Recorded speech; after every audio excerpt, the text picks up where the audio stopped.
আমি মনে করেছিলাম শিক্ষকতার পেশা একটি মহান পেশা। আমি দেখতেছি শিক্ষকতা আসলে এই যে জাতি, যে কুলুষিত জাতি, এটা মহান পেশা কিভাবে হয়। আমি আমার ভাষায় বলবো, শিক্ষকতার পেশা মহান পেশা, মহান পেশা। এটা কখনোই মহান পেশা হয় না।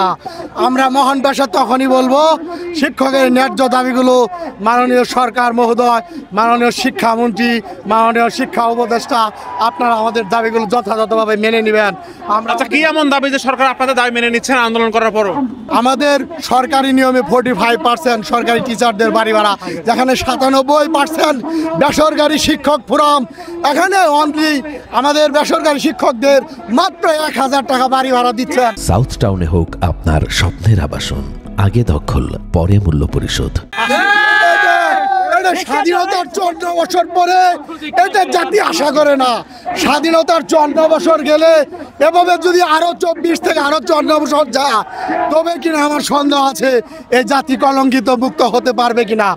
আমরা 1000 টাকা বাড়ি ভাড়া জায়গায় আমাদেরকে থুক বরাদ্দ দিয়ে বুঝিয়ে রাখেছে, আমরা সেটা মেনে নেইনি। গত 13 আগস্টে তারা আমাদের 20% বাড়ি ভাড়া, 1500 টাকা মেডিকেল ভাতা এবং কর্মচারীদের 75% উৎসব বোনাস, এই দাবি ছিল। গত কয়েকদিন আগে আমাদের মাত্র 500 টাকা প্রজ্ঞাপন জারি করছে। এটা কি শিক্ষকের সাথে কান মুচড়া দেয়নি? জাতির কান মুচড়া দেয়নি?